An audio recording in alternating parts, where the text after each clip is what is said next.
Bismillahirrahmanirrahim. Assalamualaikum warahmatullahi wabarakatuh. Kami akan memaparkan tentang uslub dalam mata kuliah Balaghah wa Uslubiyah. Materi pertama tentang istilah uslub. Menurut Muhammad Abdul Jabbar, uslub merupakan bagian dari kajian bahasa, sehingga di Eropa uslub memiliki beberapa nama. Uslub disebut stilistik dalam bahasa Inggris. Dalam bahasa Prancis, uslub disebut la stylistique. Dalam bahasa Jerman disebut die Stilistik, dan ilmu al-uslubah atau al-uslubiyah dalam bahasa Arab. Dalam bahasa Arab, uslub berasal dari kata salaba yaslubu salba yang berarti merampas, merampok, dan mengupas. Kemudian terbentuk kata uslub yang berarti jalan. Di dunia barat, uslub dikenal dengan istilah stilistika. Kata style, bahasa Inggris, berasal dari kata stylus, bahasa Latin, yaitu alat tulis yang berujung tajam di atas lempengan lilin. Dalam bahasa Indonesia, uslub disebut gaya bahasa. Artinya, seseorang menggunakan kekayaan bahasanya ketika berbicara atau menulis, baik dalam penulisan sastra maupun penulisan kebahasaan atau linguistik. Selanjutnya tentang uslub secara etimologis. Secara etimologis, uslub adalah metode, cara, atau madhab. Dalam pengertian umum, uslub adalah cara menulis, memilih, dan menyusun kata untuk mengungkapkan makna tertentu, sehingga mempunyai tujuan dan pengaruh yang jelas. Stilistika adalah ilmu tentang gaya, sedangkan stil atau style secara umum adalah cara yang khas bagaimana segala sesuatu diungkapkan dengan cara tertentu, sehingga tujuan yang dimaksudkan dapat dicapai dengan maksimal. Uslub secara terminologi. Uslub secara terminologi juga diartikan sebagai cara membedakan antara ucapan dan pengucapan, atau isi dan bentuk. Ali Ar-Jarim dan Mustafa Usman mendefinisikan uslub sebagai makna yang terkandung dalam kata-kata, yang dirangkai sedemikian rupa agar lebih cepat mencapai target frase yang diinginkan dan lebih cepat menyentuh jiwa penerima pesan. Menurut Lake and Sword, stil adalah cara penggunaan bahasa oleh pengarang tertentu dan untuk tujuan tertentu. Dari beberapa definisi uslub yang telah dipaparkan, dapat disimpulkan bahwa uslub adalah metode yang dipilih oleh penutur atau penulis dalam merangkai kata untuk mengungkapkan pikiran, maksud, dan makna kalimat, sehingga dapat mencapai sasaran kalimat yang dimaksudkan. Dan selanjutnya yaitu tentang muatan-muatan uslub. Uslub yang efektif adalah uslub yang fasih dan sesuai dengan aspek situasi kebahasaan, yaitu adanya tujuan, mutakalim, dan mukhotob. Dan uslub yang disampaikan oleh mutakalim sesuai dengan tempat dan waktu tuturannya. Sedangkan uslub yang tidak memiliki muatan-muatan tersebut disebut uslub yang tidak efektif. Ketiga kriteria tersebut sebaiknya diperhatikan pula oleh pembaca atau pendengar, misalnya dalam uslub sehari-hari. As-sa'atu al-an, as-salasatu wan nisf. Uslub tersebut dalam makom tertentu bisa jadi tidak dimaksudkan sebagai hanya tentang pemberitahuan bahwa sekarang pukul 15.30, tetapi dimaksudkan sesuai dengan situasi dan kondisi seperti berikut. Jika dikatakan oleh seorang ustadz kepada muazin menjelang datangnya waktu asar, maka kalimat tersebut bermakna meminta muazin untuk segera berazan. Dan jika dikatakan oleh seorang pegawai kepada temannya yang masih sibuk bekerja, maka bertujuan untuk mengingatkan bahwa waktu bekerja telah usai, atau mengajak temannya untuk pulang bersama-sama sesuai dengan janji yang telah dibuat sebelumnya. Selanjutnya yaitu ruang lingkup kajian uslub. atau stilistika. Berbagai pakar sastra telah mengurai ruang lingkup uslub. Pradopo mengurai ruang lingkup uslub yaitu aspek-aspek bahasa yang ditelaah dalam uslub, meliputi intonasi, bunyi, kata, dan kalimat. Sehingga lahirlah gaya intonasi, gaya bunyi, gaya kata, dan gaya kalimat. Sujiman menguraikan pusat perhatian stilistika adalah style, yaitu cara yang digunakan pembicara atau penulis untuk menyatakan maksudnya dengan menggunakan bahasa sebagai sarana. Style dapat diterjemahkan sebagai gaya bahasa. Maka, gaya bahasa mencakup diksi atau pilihan kata, struktur kalimat, majas dan citra, pola rima, makna yang digunakan seorang sastrawan atau yang terdapat dalam sebuah karya sastra. Kemudian untuk materi selanjutnya yaitu pembagian uslub dalam beberapa pandangan. Di sini terdapat dua pandangan. Yang pertama, menurut Abbas, uslub dibagi menjadi tiga, yaitu uslub hitobi, uslub ilmi, dan juga uslub adabi. Sedangkan menurut Triningsih dan Muzaki, uslub dibagi menjadi dua, yaitu gaya bahasa retorika atau disebut juga dengan uslub hitobi, dan yang kedua adalah gaya bahasa kiasan atau dapat disebut juga dengan uslub adabi. Kemudian selanjutnya kami akan membahas mengenai pembagian gaya bahasa menurut Triningsih dan juga Muzaki, yaitu terbagi menjadi dua, gaya bahasa retorika atau al-uslub al-hitobi, dan yang kedua adalah gaya bahasa kiasan atau al-uslub al-adabi. Pada gaya bahasa retorika, al-uslub al-hitobi terbagi menjadi empat, yaitu anastrof atau at-taqdim wa ta'khir, kemudian yang kedua apostrof al-iltifats, kemudian yang ketiga eufemismus atau kinayah, kemudian yang keempat hiperbol atau taukid atau al-mubalaghah fit taukid. Kemudian pada pembagian gaya bahasa kiasan atau al-uslub al-adabi terbagi menjadi 6. Yang pertama simile atau at-tasbih ad-dimni, kemudian yang kedua metafora atau at-ta'wil, kemudian yang ketiga sinekdok atau majas mursal bi'ala kuliah, kemudian yang keempat personifikasi atau istiaroh, kemudian yang kelima hipalase, istiaroh maknia, kemudian yang terakhir sarkasme, majas mursal. Kemudian selanjutnya kami akan membahas mengenai pembagian dari gaya bahasa retorika al-uslub al-hitobi. Untuk yang pertama yaitu anastrof atau at-taqdim wa ta'khir. Pada anastrof ini gaya retoris yang diperoleh dengan pembalikan susunan kata yang biasa dalam kalimat atau dalam bahasa Arab dikenal dengan istilah at-taqdim wa ta'khir. Contohnya dalam Al-Qur'an walillahi mulku samawati wal ardh wallahu ala kulli syai'in qadir.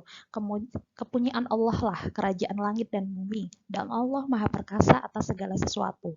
Surat Al-Imran ayat 189. Pada susunan kalimat yang aslinya dari kalimat berwarna merah adalah mulkus samawat wal ard lillah.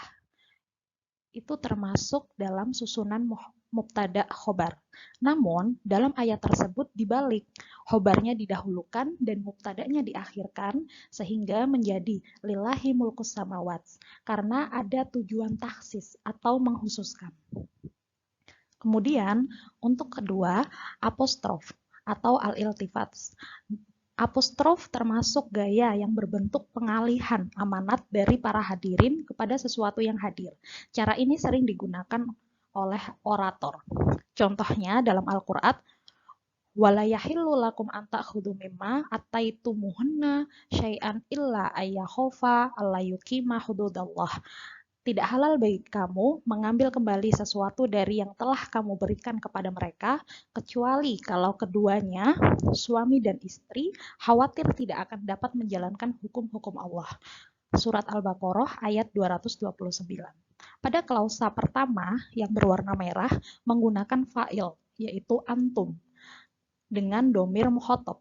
Tetapi justru pada klausa kedua, yaitu pada yang berwarna biru, menggunakan fa'il dengan domir goib yang tertuju pada suami dan istri. Di sini terdapat upaya pengalihan atau mengalihkan subjek dari mukhatab ke goib. Kemudian untuk pembagian selanjutnya yaitu eufemismus atau kinayah. Gaya bahasa yang menggunakan ungkapan-ungkapan tidak menyinggung perasaan atau ungkapan-ungkapan halus untuk menggantikan ucapan yang menghina atau tidak menyenangkan, seperti contohnya pada Al-Quran, wa in kuntum maradha aw ala safarin aw jaa ahadum minkum minal ghaid aw lamastumun nisa falam tajidu ma'an fatayammamu sa'idan thayyiba. Dan jika kamu sakit atau sedang dalam musafir atau datang dari tempat buang air atau kamu telah menyentuh perempuan, kemudian kamu tidak mendapat air, maka bertayamum kamu dengan tanah yang baik atau suci. Surat An-Nisa ayat 43. Secara leksikal, kata lamastum berarti saling menyentuh, di mana hal ini menjadi kiasan dari kata bersetubuh atau biasa digunakan dengan kata jima, yang kita sandingkan dengan kata An-Nisa bermakna bersetubuh. Maka dalam Al-Quran menggunakan kinayah untuk memperhalus ungkapan kasar. Kemudian contoh lainnya seperti anak saudara memang tidak terlalu cepat mengikuti pelajaran seperti anak-anak lainnya. Kata tidak terlalu cepat ini berarti dapat dimaknai dengan perkembangan yang lambat atau bodoh. Jadi ini adalah bentuk dari eufemismus atau kinayah dalam suatu kalimat. Kemudian pembagian selanjutnya yaitu hiperbola atau taukid atau juga al-mubalaghah fit taukid, yaitu termasuk gaya bahasa yang mengandung pernyataan berlebih-lebihan dengan membesar-besarkan sesuatu. Contohnya dalam Al-Quran, "Tsumma innakum ba'da dzalika lamayitun." Kemudian sesudah itu, sesungguhnya kamu sekalian benar-benar akan mati. Surat Al-Mu'minun ayat 15. Sebenarnya pada ayat tersebut menjelaskan kamu sekalian akan mati sudah dapat dipahami.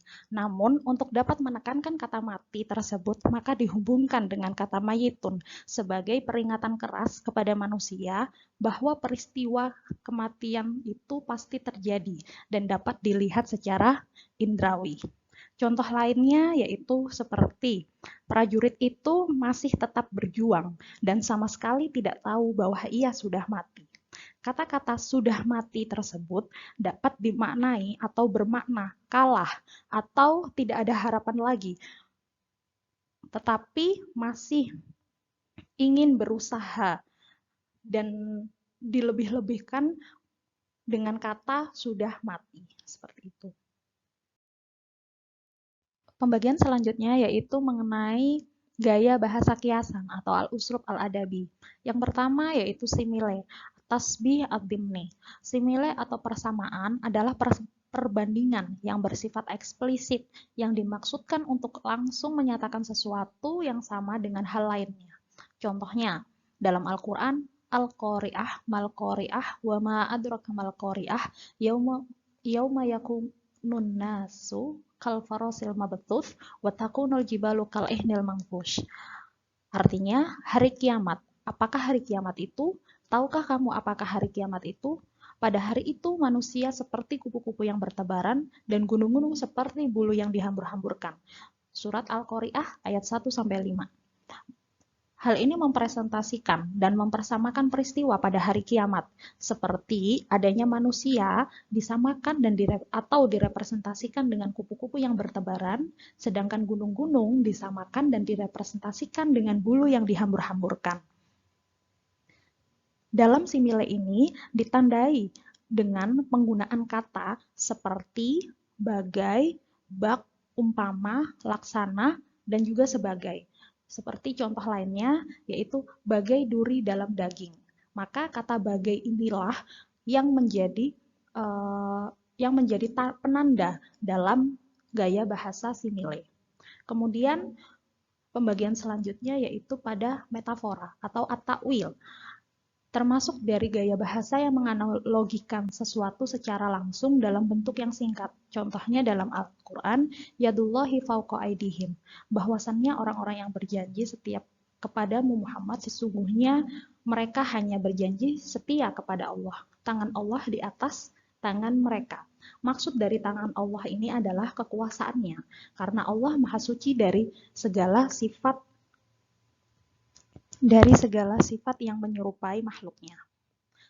Sedangkan contoh lainnya itu seperti ia sangat menyayangi buah hatinya. Nah, kata-kata buah hatinya inilah untuk mempersingkat maksud dari apa yang dimaksudkan kata buah hati. Ada lagi contoh lainnya seperti ia membeli cenderamata di Bali. Kata cenderamata inilah dipersingkat, seharusnya maknanya adalah oleh-oleh.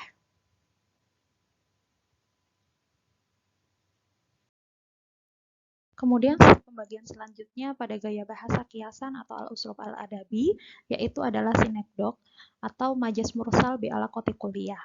Disebut juga dengan gaya bahasa figuratif yang menggunakan sebagian dari suatu hal untuk menyatakan keseluruhan atau pras prototo, atau sebaliknya menggunakan keseluruhan untuk menyatakan sebagiannya, atau dapat disebut juga dengan totem pro parte.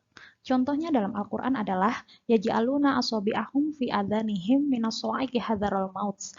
Mereka menyumbat telinganya dengan anak jarinya karena mendengar suara petir sebab takut akan mati. Kata asobi berarti jari-jari. Yang dimaksudkan dalam ayat tersebut adalah sebagian jari saja, bukan secara keseluruhannya.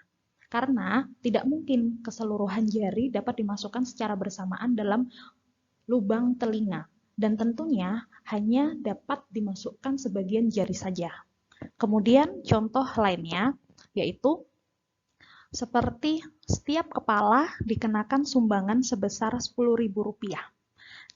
Kata pada setiap kepala itu maknanya adalah setiap orang atau masing-masing individu, bukan setiap kepala dalam makna yang kasar seperti itu.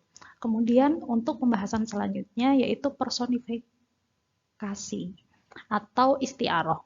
Gaya bahasa kiasan yang menggambarkan benda-benda mati atau barang-barang yang tidak bernyawa seolah memiliki sifat manusia.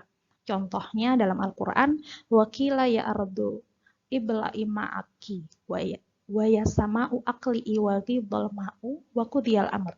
Dan difirmankan, hai bumi telanlah airmu, dan hai langit hujan berhentilah, dan air pun disurutkan, perintah pun diselesaikan. Bumi itu bukan manusia, tetapi disifati seperti manusia dengan menggunakan kata sifat yaitu menelan. Begitu juga dengan langit yang juga bukan manusia, tetapi disifati seperti manusia karena menggunakan kata sifat yaitu berhentilah. Ada makna lainnya, ada contoh lainnya, yaitu angin yang meraung di tengah malam yang gelap itu menambah ketakutan kami. Angin meraung, kata meraung ini seharusnya digunakan untuk hewan, sedangkan angin bukanlah hewan. Maka terdapat peminjaman istilah dalam personifikasi ini. Kemudian di pembahasan gaya bahasa kiasan yang selanjutnya yaitu al-hipalase, isti'aroh makniyah. Gaya bahasa yang menyatakan bahwa sebuah kata tertentu dipergunakan untuk menjelaskan sebuah kata yang seharusnya dikenakan pada sebuah kata yang lain atau meminjam istilah lain. Contohnya dalam Al-Quran, qala rabbi inni wahanal atmi minni wasta'ala ra'su syaiban walam akun bidu'aika rabbi syaqiyya. Dia, Nabi Zakaria berkata, ya Tuhanku, tolong, sungguh tulangku telah lemah dan kepalaku telah dipenuhi uban, dan aku belum pernah kecewa dalam berdoa kepadamu ya Tuhanku. Kata ishta'ala bermakna menyala semestinya dipergunakan untuk api. Akan tetapi pada ayat ini disandingkan dengan kata ar-ra'as yang berarti rambut. Pada kata syaiban yang berarti uban, maka kata roksu, kepala, meminjam istilah ista'alah atau menyala yang biasanya digunakan untuk api, namun justru digambarkan sebagai uban yang menyala di kepala yang maksudnya mulai tumbuh. Kemudian pembahasan selanjutnya yaitu sarkasme atau majas mursal. Gaya bahasa yang ingin mengatakan sesuatu dengan makna atau maksud tertentu dari apa yang terkandung dalam rangkaian kata-kata atau dapat disebut juga dengan kebalikan dari eufemismus. Contohnya dalam Al-Quran yaitu adalah inna syarrat dawab indallahi sumul bukmul ladzina la yaqilun. Sesungguhnya bintang Maaf, sesungguhnya binatang, makhluk yang seburuk-buruknya pada sisi Allah ialah orang-orang yang peka dan tuli yang tidak mengerti apa-apa. Menggunakan makna kasar untuk memberikan pelajaran, seperti pada kata ad-dawab, makna referensialnya adalah hewan melata, sedangkan dalam ayat ini ditujukan untuk manusia. Sehingga manusia yang tidak mendengarkan dan tidak berani mengungkapkan kebenaran adalah lebih jelek daripada hewan melata. Ada pula contoh lainnya seperti kelakuanmu membuatku muak. Kata muak di sini dapat kita maknai sebagai merasa jijik atau bosan mendengar dan melihat seseorang. Seperti itu.